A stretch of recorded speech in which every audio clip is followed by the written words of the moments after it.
Good morning everyone.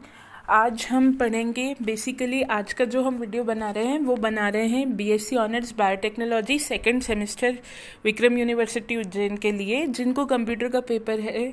और computer के paper में मैंने आपको अभी तक बेसिक सारी चीज़ें पढ़ाई हैं, लेकिन अब अपन पढ़ेंगे इसमें ऑब्जेक्ट ओरिएंटेड प्रोग्रामिंग लैंग्वेज या ऊप्स के कंसेप्ट जिसको बोलते हैं, है ना, जो C++ और C के बेसिक आधार होते हैं। पूरी लैंग्वेज इसी के ऊपर रिलाई करती है। वो जो है वो कंसेप्ट अपन इसमें पढ़ेंगे। देखो, सबसे पहले मैंने जब आपको पहले भी अपन ने पढ़ा था, पहले भी बताया है आपको कि ऑब्जेक्ट ओरिएंटेड प्रोग्रामिंग लैंग्वेज जो होती है वो एक बहुत ही इम्पॉर्टेंट लैंग्वेज है और बहुत पॉपुलर लैंग्वेज है। इसका जो बिगेस्ट फीचर है वो है इसमें जो प्रायोरिटी दी जाती है वो डेटा को दी जाती है। जब C और C++ मार्केट में आया तो उससे पहले इनिशियली पास्कल, बेसिक लैंग्वेज ये सब यूज़ में थे, लेकिन ये सब जो थे ये प्रोसीजरल लैंग्वेजेस थे। यानी इनमें क्या था कि प्रोसीजर को ज़्यादा इम्पोर्टेंस दी जाती थी, है ना, प्रोसीजर जो था वो इम्पोर्टेंट था। लेकिन फिर कंसेप्ट आया ऑब्जेक्ट ओरिएंटेड प्रोग्रामिंग लैंग्वेज का, जिसमें कि डेटा की क्या हुई, डेटा की प्रायोरिटी हो गई। प्रोसीजर इम्पॉर्टेंट नहीं रहा इतना, प्रोसीजर कोई भी यूज़ हो, लेकिन इम्पॉर्टेंट क्या हो गया, डेटा इम्पॉर्टेंट हो गया। ठीक है, ये जो थे इसके अंदर प्रोग्रामर इस तरह की जो लैंग्वेज होती है इसमें प्रोग्रामर्स इन्वॉल्व होते हैं टू क्रिएट। जैसे कि आप देख सकते हो यहाँ पे लिखा है कि these involves programmers to create a test of instruction, but these languages are difficult to design and their function and data structure do not model the real world today. ये जो लैंग्वेजेस थी, जो प्रोसीजरल लैंग्वेजेस थी, इनके साथ में problem क्या था कि ये थोड़ी डिफ़िकल्ट थी डिज़ाइन करने में, और आज के जो समय की मांग है उसके साथ ये लैंग्वेजेस नहीं चल पा रही थी। आज की मैंने पहले भी जब आपको इंट्रोडक्शन समझाया था तब ये समझाया था कि C और C++ की जो प्रोग्रामिंग होती है बेसिकली वो प्रोग्रामिंग ज़्यादातर जो आजकल माइक्रोवेव चलते हैं, ओवन चलते हैं, उसमें जो प्रोग्रामिंग लैंग्वेज यूज़ होती है वो C और C++ ही होती है। तो ये जो लैंग्वेजेस हैं प्रोसीजरल लैंग्वेजेस ये हट गई हैं, ये डिस्कार्ड कर दी गई हैं, और C और C++ की इम्पॉर्टेंस है। और उनकी इम्पॉर्टेंस होने का मेन कारण ये है कि वो ऑब्जेक्ट ओरिएंटेड प्रोग्रामिंग लैंग्वेजेस हैं, यानी उनमें डेटा को टॉप प्रायोरिटी और टॉप इम्पॉर्टेंस दी जाती है। ठीक है, अब देखिए ऑब्जेक्ट ओरिएंटेड पैराडिग्म, ये चीज़ समझनी हमारे लिए बहुत ज़रूरी है। एक्चुअली जो ऑब्जेक्ट ओरिएंटेड लैंग्वेज होती है उसका मेन एम होता है डेटा और डेटा पे ऑपरेट होने वाले फंक्शन को कंबाइन करना। ठीक है, अब ये मैंने आपको उस दिन थोड़ा सा क्लास का एलिमेंट्री आइडिया दिया था, उसमें आपको समझाया था कि डेटा और डेटा पे ऑपरेट होने वाले जो फंक्शन होते हैं डिफरेंट टाइप के, उनके कलेक्शन से ऑब्जेक्ट बनता है, और डिफरेंट ऑब्जेक्ट्स के कलेक्शन को हम क्लास कहते हैं। अभी क्लास अपन जब डिटेल में पढ़ेंगे ना तो ये चीज़ अच्छे से समझेंगे। अभी के लिए आप बस इतना समझ लीजिए कि डेटा और डेटा पर ऑपरेट होने वाले जो फंक्शंस हैं उनके कॉम्बिनेशन से जो है वो ऑब्जेक्ट बनते हैं। और ये जो है जैसा कि इसमें आप लिखा हुआ देख सकते हैं कि object oriented language aimed at combining data and function which operate on data into a single unit and that unit is called object. अर्थात ऑब्जेक्ट क्या है, डेटा और डेटा पे ऑपरेट होने वाले फंक्शन का क्या है, एक कलेक्शन है। ठीक है, डेटा और डेटा पे ऑपरेट होने वाले फंक्शन की कलेक्शन को क्या कहते हैं, ऑब्जेक्ट। ठीक है, और इस ऑब्जेक्ट से इसके अंदर जो हम अगर C++ की प्रोग्रामिंग के बेसिक कंसेप्ट्स की बात करें तो इसी से जुड़े हुए कुछ प्रिंसिपल हैं जिनके ऊपर C और C++ की प्रोग्रामिंग आधारित होती है, जिसमें से एक है डेटा एब्स्ट्रैक्शन, डेटा ओरिएंटेशन। ये की फीचर हैं इन प्रोग्रामिंग के। अब कौन कौन से वो बेसिक प्रिंसिपल हैं जिस पे C और C++ की प्रोग्रामिंग टिकी है, बेसिकली 5 से 6 प्रिंसिपल्स होते हैं जिस पे ये प्रोग्रामिंग टिकी हुई है, वो मैं आपको बताती हूँ। पूरा जो मैटर है ये इस नोट में दिया हुआ है, इसका नोट का मैं लिंक भी आपको प्रोवाइड कर दूंगी, है ना। अब आप ये देखिए, सबसे पहला जो बेसिक 5 कंसेप्ट होते हैं ऊप्स के, उसमें से सबसे पहला कंसेप्ट होता है डेटा एब्स्ट्रैक्शन। ये थोड़ा सा यहाँ पे गलत लिखा है, ये एब्स्ट्रैक्शन है, ठीक है, डेटा एब्स्ट्रैक्शन। अब देखिए डेटा एब्स्ट्रैक्शन का क्या मतलब होता है। यदि हम नोट की भाषा पढ़े, सिंपल सा है कि direct abstraction from direct access by the programmer is called data hiding, and abstraction refers to the act of presenting essential features without including background detail and explanation। देखिए इस शब्द को यहाँ ध्यान दीजिए, presenting essential features without including presenting essential features without including background detail and explanation। इसका मतलब है कि जब हम किसी भी कोई भी एक्टिविटी करते हैं, इसको हम एक सिंपल एग्जांपल से समझते हैं। जैसे कि मान लीजिए हमारे घर में पंखे का स्विच है, ओके, अब पंखा हमको ऑन करना है तो हम केवल स्विच दबाएंगे और स्विच बंद करेंगे, ठीक है। इससे ज़्यादा अंदर क्या हो रहा है इससे हमको मतलब नहीं है। स्विच दबाते ही पंखा ऑन हो जाएगा और स्विच बंद करते ही पंखा जो है वो बंद हो जाएगा, यानी कि उसके पीछे कौन सी वायरिंग लगी हुई है, कौन सी वायर किससे कनेक्टेड है, कितनी वायर कौन किसके साथ अटैच्ड है, किस वजह से पंखा चल रहा है, इससे हमको मतलब नहीं है। अर्थात इसका मतलब ये हुआ कि डेटा एब्स्ट्रैक्शन का मतलब होता है कि केवल जो असेंशियल फीचर है वही सी और C++ की प्रोग्रामिंग में शो हो और बाकी जो असेंशियल नहीं है वो फीचर शो नहीं हो। यानी कि it refers to the act of presenting essential feature without including background detail. Background detail इसमें इम्पॉर्टेंट नहीं होती, इम्पॉर्टेंट क्या है, बस असेंशियल फीचर जो दिखना चाहिए केवल वही रिप्रेजेंट हो, वही दिखे, इसके आगे कुछ भी नहीं दिखे उसकी ज़रूरत नहीं है। दूसरी चीज़ आती है डेटा एनकैप्सुलेशन। डेटा एनकैप्सुलेशन का पहले नोट देखते हैं क्या कहता है। It refers to the mechanism under the associated, it associates the code and data as well as function operating on a single unit and keeps them safe from the external interference and misuse, है ना। मतलब क्या हुआ कि ये एक ऐसा mechanism है जो कि डेटा और डेटा पे ऑपरेट होने वाले फंक्शन को एक सिंगल यूनिट में बाइंड करके रखता है, यानी कि ये ऑन दी होल डेटा को सिक्योर करके रखता है। मैंने पहले भी बताया कि ऑब्जेक्ट ओरिएंटेड प्रोग्रामिंग जो होती है ना उसमें डेटा की प्रायोरिटी होती है, डेटा सेफ होता है, सिक्योर होता है और प्रायोरिटी पे ट्रीट किया जाता है, ठीक है। अब ये जो प्रायोरिटी है, डेटा की प्रायोरिटी होना, यही इन लैंग्वेजेस को ऑब्जेक्ट ओरिएंटेड प्रोग्रामिंग लैंग्वेज बनाती है, ठीक है।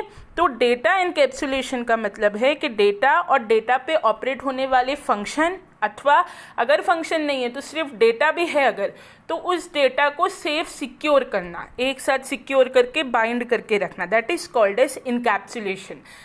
शॉर्ट में बताऊं तो केवल डाटा की सिक्योरिटी, डाटा को सिक्योर मोड पे रखना, ठीक है।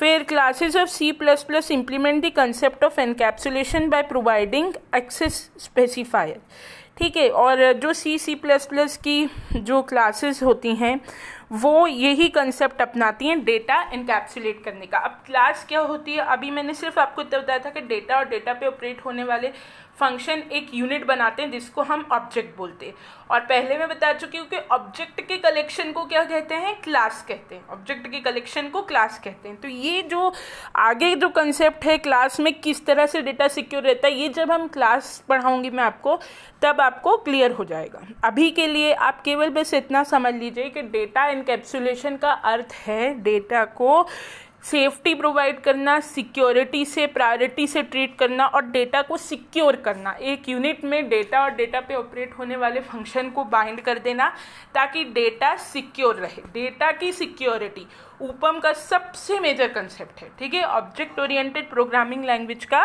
सबसे मेजर कंसेप्ट है, डेटा सिक्योर है, प्रायोरिटी पे ट्रीट होता है, इसीलिए ऑब्जेक्ट ओरिएंटेड प्रोग्रामिंग लैंग्वेज की इम्पॉर्टेंस है, ओके।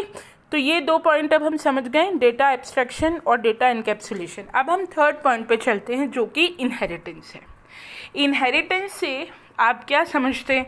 इनहेरिटेंस जो है वो हम सब जानते हैं। इनहेरिट करने का मतलब होता है, इनहेरिट करने का मतलब होता है एक ऐसी प्रॉपर्टी जिससे एक जनरेशन अपने कैरेक्टर दूसरी जनरेशन में देती। यदि हम ह्यूमन बींग्स के कंसेप्ट में बात करें तो इसका मतलब होता है कि एक जनरेशन दूसरे जनरेशन को जो अपने कैरेक्टर देती है उसको हम इनहेरिटेंस बोलते हैं। जैसे father to child character inherit होते हैं, उसी प्रकार से ये चीज़ देखी जाती है क्लासेस के कंसेप्ट में एक बात ध्यान रखिएगा, क्लास का कंसेप्ट केवल C++ में होता है, C में क्लास नहीं होती है, ठीक है। ये हम डिटेल में बात करेंगे जब आपको क्लास पढ़ाएंगे, लेकिन अभी आप बस इतना समझिए कि क्लास का जो कंसेप्ट होता है वो मेनली कहाँ होता है, C++ में होता है।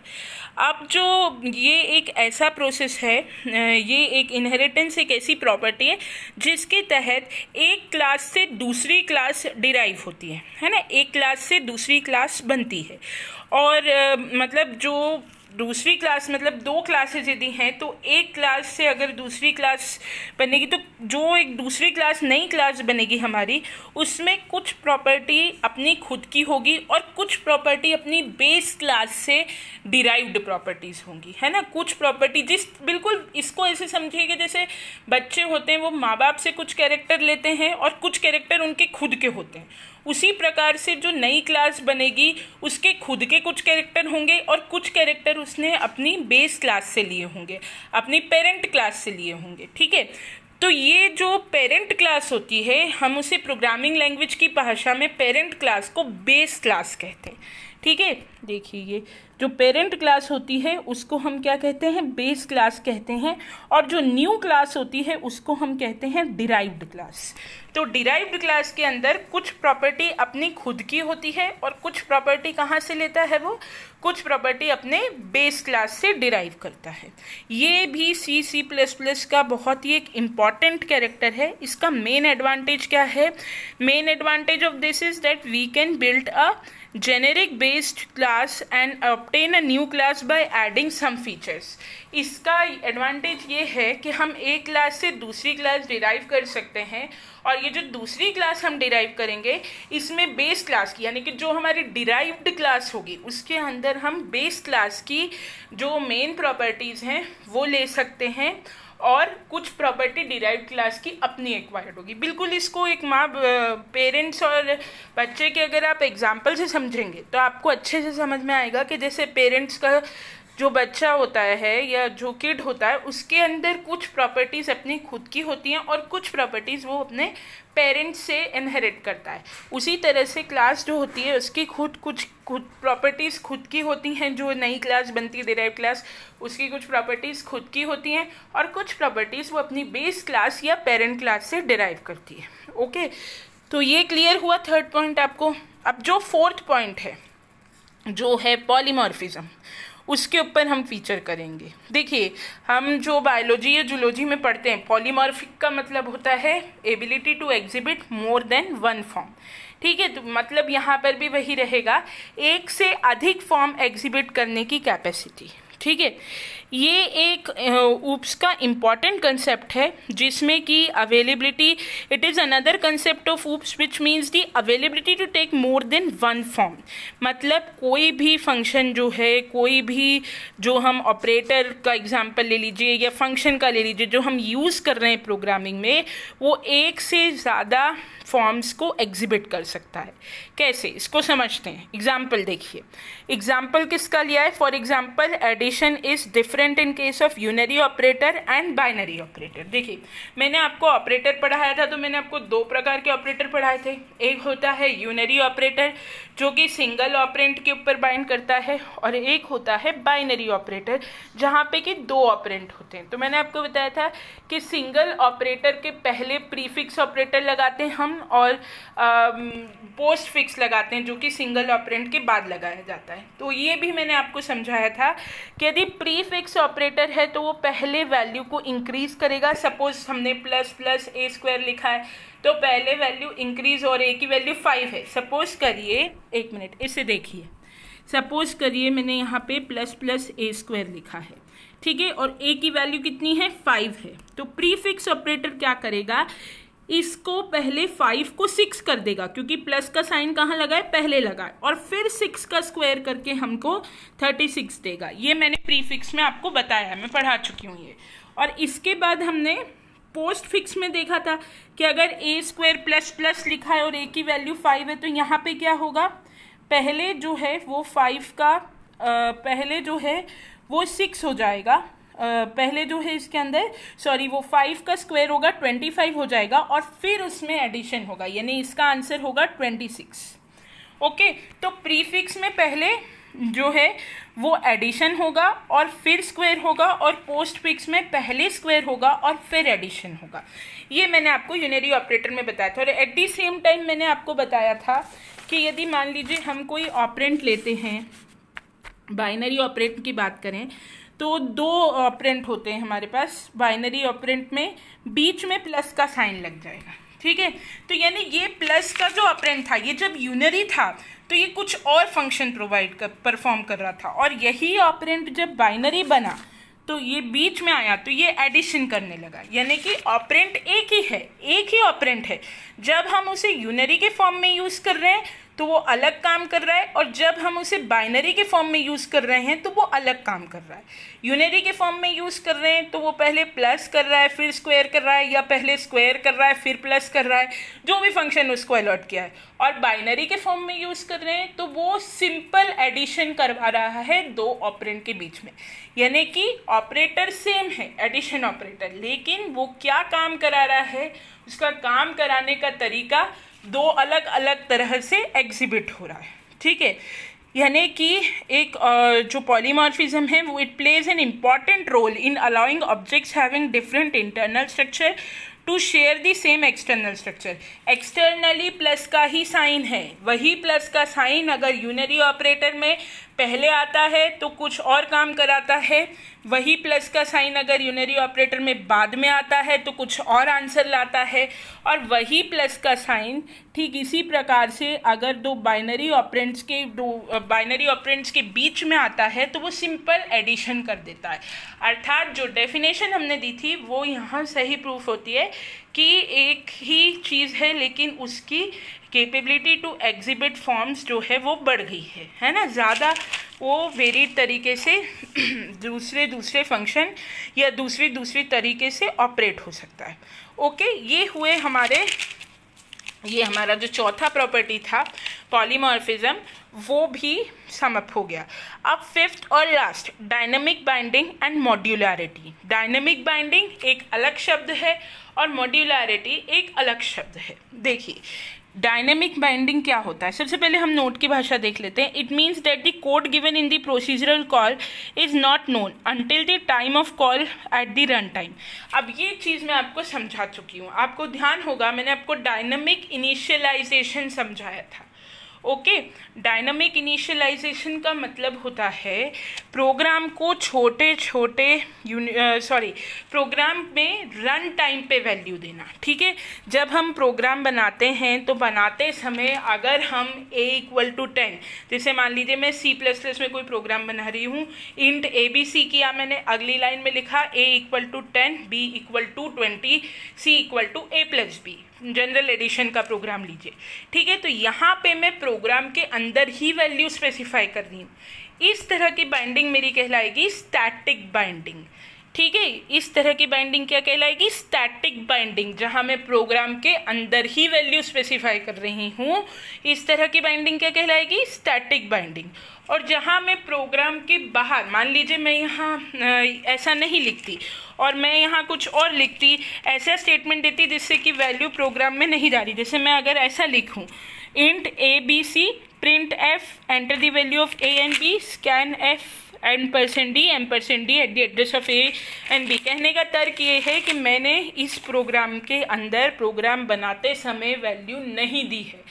इसमें A और B की वैल्यू मैं कब दूंगी, जब इस प्रोग्राम को रन करूंगी, ठीक है।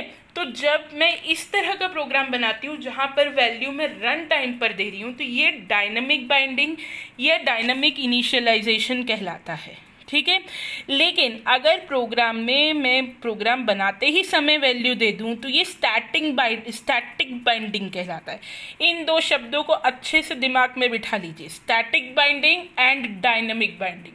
स्टैटिक बाइंडिंग यानी कि प्रोग्राम में ही वैल्यू देना, और डायनेमिक बाइंडिंग यानी कि प्रोग्राम पूरा होने के बाद रन टाइम पर वैल्यू देना, ठीक है। तो dynamic binding is a chief feature of C++। It is a major principal of C++, अर्थात ये C++ की 5 प्रॉपर्टीज में से एक अत्यंत महत्वपूर्ण प्रॉपर्टी है, ठीक है। और इसके बाद एक और जो इसमें प्रॉपर्टी जुड़ी है जिसे हम छठा प्रॉपर्टी मान सकते हैं, दैट इज़ मॉड्यूलैरिटी। मॉड्यूलैरिटी का मतलब होता है कि प्रोग्राम को छोटे छोटे मॉड्यूल्स में डिवाइड करना, ठीक है।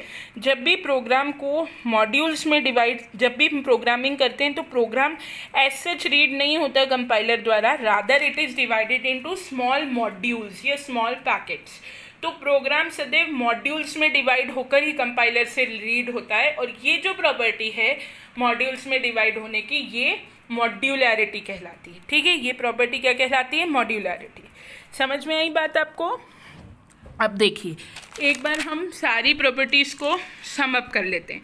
हमने क्या क्या देखा ऊप्स के जो बेसिक कंसेप्ट है उसमें हमने सबसे पहले देखा कि सबसे पहले तो ये बात दिमाग में बिठा लीजिए कि अभी तक जो भी लैंग्वेजेस चली वो प्रोसीजरल लैंग्वेजेस चलती थी, जैसे कि पास्कल है, पैकेट है, पिफंड है, ये सारी जो पास्कल, बेसिक, पिफंड की जो भी लैंग्वेजेस चली हैं ये प्रोसीजरल लैंग्वेजेस थी, जिनमें प्रोसीजर को महत्व दिया जाता था।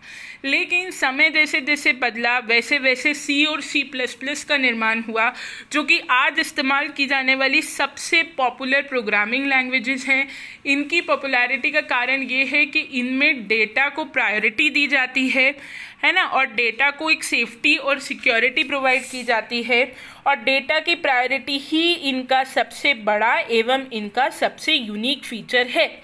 तो इसके अंदर ये जो लैंग्वेजेस हैं ये कहलाती हैं ऑब्जेक्ट ओरिएंटेड प्रोग्रामिंग लैंग्वेज, जिसको हम शॉर्ट में ऊप्स भी बोलते हैं। और ये क्वेश्चन आपको एग्जाम में ऊपम के कंसेप्ट के नाम से या ऑब्जेक्ट ओरिएंटेड प्रोग्रामिंग के कंसेप्ट के नाम से भी आ सकता है, ठीक है।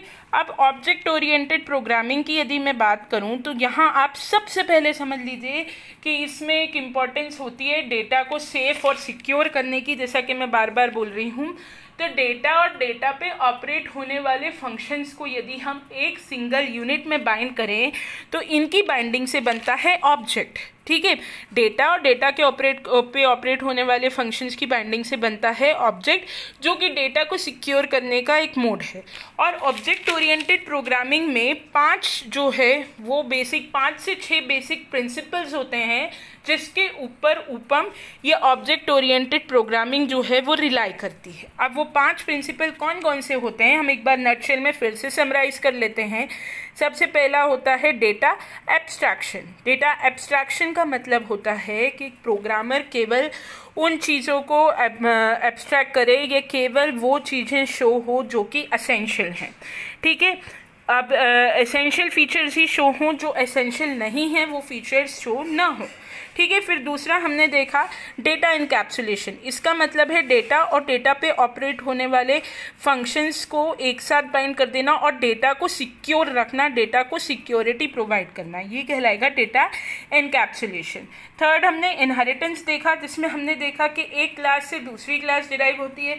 जो हमारी मेन पेरेंट क्लास है उसको हम बेस क्लास बोलते हैं, और जो हमारी डिराइव्ड क्लास है उसको हम डिराइव क्लास, जो हमारी पेरेंट क्लास से जनरेट होने वाली क्लास है उसको हम डिराइव्ड क्लास बोलते हैं। तो जो बेस क्लास होती है उसके कुछ कैरेक्टर डिराइव्ड क्लास में आते हैं और कुछ कैरेक्टर डिराइव्ड क्लास के अपने डिराइव करे हुए होते हैं। ठीक उस तरह से जिस तरह से पेरेंट से बच्चे कुछ कैरेक्टर लेते हैं और कुछ कैरेक्टर बच्चों के अपने एक्वायर किए हुए होते हैं। तो ये जो है ये थर्ड और बहुत इंपॉर्टेंट प्रॉपर्टी इनहेरिटेंस। चौथा हमने देखा पॉलीमॉर्फिज्म। इसका जैसा शाब्दिक अर्थ है कि capability to exhibit more than one form, एक से ज़्यादा फॉर्म जो है एग्जिबिट करने की प्रॉपर्टी पॉलीमॉर्फिज्म कहलाती है। अब मैंने इसको आपको समझाया कि मान लीजिए एडिशन का ऑपरेटर है, जब ये एडिशन का साइन यूनरी ऑपरेटर पे लगेगा, प्रीफिक्स या पोस्ट फिक्स, तो ये अलग तरह से फंक्शन करेगा, और जब ये एडिशन का साइन दो ऑपरेंड्स के बीच में लगेगा तो ये अलग तरीके से फंक्शन करेगा। ओके, जैसे अगर ये प्लस प्लस ए स्क्वायर लिखा जाता है तो ये अलग तरीके से फंक्शन करेगा, है ना, और अगर ए प्लस स्क्वायर प्लस प्लस लिखा जाता है तो ये अलग तरीके से फंक्शन करेगा। और अगर मैं ए प्लस बी लिख दूँ, बाइनरी ऑपरेटर के बीच में इसे लिख दूँ, इस ऑपरेंड को लगा दूँ एडिशन ऑपरेटर को, तो ये अलग तरीके से फंक्शन करेगा। कहने का सार ये है कि एक ही एडिशन ऑपरेटर है, पर यूनरी मोड में ये अलग तरीके से फंक्शन कर रहा है, बाइनरी मोड में ये अलग तरीके से फंक्शन कर रहा है। और जो फिफ्थ और लास्ट प्रॉपर्टी, फिफ्थ और सिक्स प्रॉपर्टी हमने पढ़ी वो डायनेमिक बाइंडिंग और मॉड्यूलैरिटी पढ़ी। डायनेमिक बाइंडिंग मैंने आपको बताया जब हम प्रोग्राम बनाते हैं और प्रोग्राम को रन करते समय प्रोग्राम की में वैल्यू दी जाती है, दैट इज़ डायनेमिक बाइंडिंग। अगर प्रोग्राम बनाते समय उसी प्रोग्राम में हम वैल्यू स्पेसिफाई कर दें, रन टाइम पे वैल्यू ना दें, तो वो स्टैटिक बाइंडिंग कहलाती है। और मॉड्यूलैरिटी का मतलब होता है कि सी और C++ का कंपाइलर प्रोग्राम को छोटे छोटे टुकड़ों में तोड़कर पढ़ता है, ठीक है, कंटिन्यूस रीड नहीं करता, स्मॉल पैकेट्स में स्मॉल टुकड़ों में प्रोग्राम को रीड करता है। और ये जो प्रॉपर्टी है, ये जो छोटे छोटे पैकेट्स बनते हैं, ये जो छोटे छोटे टुकड़े बनते हैं, ये कहलाते हैं मॉड्यूल्स, और ये प्रॉपर्टी कहलाती है मॉड्यूलैरिटी, ठीक है। तो अब इस तरह से हम देखें कि साइलेंट फीचर्स ऊप्स के क्या होते हैं। तो हम नटशेल में ये पांचों प्रॉपर्टी आप अच्छे से देख लीजिएगा। नोट का लिंक मैं आपको प्रोवाइड कर दूंगी, नोट को पढ़ लीजिएगा। कहीं भी डिफ़िकल्टी हो तो आप मुझे इस वीडियो में कमेंट करके भी बता सकते हैं और आप मुझे अलग से भी पूछ सकते हैं, ठीक है। अब एक बार हम इसके उपम के साइलेंट फीचर्स देख सकते हैं। डेटा जो है वो ट्रीट हुआ विथ मोर देन, सबसे पहली बात इसमें होती है कि डेटा की importance. Object oriented programming language शब्द भी आए तो एक बात सीधे दिमाग में कर जानी चाहिए कि यहाँ डेटा को अत्यधिक इम्पोर्टेंस, प्रायोरिटी दी जाती है, ठीक है। यानी कि प्रोसीजरल लैंग्वेजेस की अपेक्षा ऑब्जेक्ट ओरिएंटेड प्रोग्रामिंग लैंग्वेज में डेटा को क्या दी जाती है, टॉप प्रायोरिटी दी जाती है और टॉप इम्पॉर्टेंस दी जाती है, ठीक है।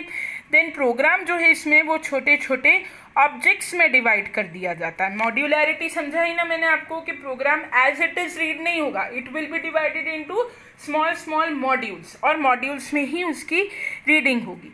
और डेटा पे ऑपरेट होने वाले फंक्शंस, ठीक है, उनको ऑब्जेक्ट के तले बाइंड कर दिया जाएगा। ये इसीलिए होता है ताकि डेटा क्या रहे, सेफ रहे। जैसा कि हम जानते हैं कि ऑब्जेक्ट ओरिएंटेड प्रोग्रामिंग लैंग्वेज मतलब डेटा की प्रायोरिटी, डेटा की सेफ्टी, ठीक है। Then data is extracted and can not be accessed by outside function. ये वाला पॉइंट अभी बस आप इतना समझ लीजिए कि डेटा जो है उसका एब्स्ट्रैक्शन होता है, वो आउटसाइड फंक्शन से असेस नहीं हो सकता, है ना। डेटा आउटसाइड फंक्शन से असेस नहीं हो सकता, केवल इनसाइड फंक्शन से उसे, इसको हम डिटेल में बाद में समझेंगे। अभी बस आप इतना समझ लीजिए कि इसका जो एक्सट्रैक्शन है वो आउटसाइड फंक्शन से नहीं होगा, विद इन ही फंक्शन से इसको असेस किया जा सकता है। देन न्यू डाटा आइकन, हम न्यू डाटा इसमें बना सकते हैं। और एक चीज़ ये देखिए, इस डायग्राम को आप देखिए ये क्या बता रहा है, डाटा और डेटा पे ऑपरेट होने वाले फंक्शन से क्या बन रहा है, एक सिंगल ऑब्जेक्ट बन रहा है, ठीक है। फिर डेटा और डेटा पे ऑपरेट होने वाले फंक्शन से ये दूसरा ऑब्जेक्ट बना। ये जो दोनों ऑब्जेक्ट हैं ये आपस में कम्युनिकेट कर सकते हैं। और इसमें आप एक बात और ध्यान रखिएगा, जैसे मैंने आपको वेरिएबल का बताया था कि वेरिएबल का डिक्लेरेशन ग्लोबल भी होता है और लोकल भी होता है। मैंने बताया था कि वेरिएबल यदि वॉइड मेन की या जो ब्रैकेट्स हम लगाते हैं प्रोग्रामिंग में, प्रोग्राम की बॉडी के ऊपर डिक्लेयर होता है तो उसको हम ग्लोबल वेरिएबल बोलते हैं। ग्लोबल वेरिएबल का मतलब होता है कि वो कहीं भी वेरिएबल प्रोग्राम के अंदर असेस हो सकता है। और लोकल वेरिएबल का मतलब होता है कि प्रोग्राम की बॉडी में ही वेरिएबल का असेसमेंट हो सकता है, वेरिएबल का यूज़ केवल प्रोग्राम की बॉडी में ही हो। उसी तरीके से ऑब्जेक्ट की बात है, ऑब्जेक्ट का भी हम ग्लोबल डिक्लेरेशन भी कर सकते हैं और लोकल डिक्लेरेशन भी कर सकते हैं। यदि हम ऑब्जेक्ट का ग्लोबल डिक्लेरेशन करते हैं तो ऑब्जेक्ट जो है वो कहाँ डिक्लेयर हो जाता है, वो बॉडी के, प्रोग्राम की बॉडी के बाहर डिक्लेयर होगा और कहीं से भी इसको यूज़ किया जा सकता है। और अगर हम प्रोग्राम का ऑब्जेक्ट का लोकल डिक्लेरेशन करते हैं तो वो विद इन दी बॉडी ही डिक्लेयर होगा, विद इन दी बॉडी ही यूज़ होगा। इस चीज़ को जो है ऑब्जेक्ट पढ़ते समय जो हम क्लास और ऑब्जेक्ट पढ़ेंगे तो इसे डिटेल में पढ़ेंगे। आज का ये टॉपिक जो है ये बेसिकली उपम के कंसेप्ट से था, के ऊपर बेस्ड था, पांचों प्रिंसिपल के ऊपर। तो होप कि आपको समझ में आए होंगे। अगर किसी भी स्टूडेंट को कोई भी डाउट है तो वो मुझसे अलग से पूछ सकता है। पांचों प्रॉपर्टी, छह प्रॉपर्टी को आप नोट से अलग से पढ़ लीजिए।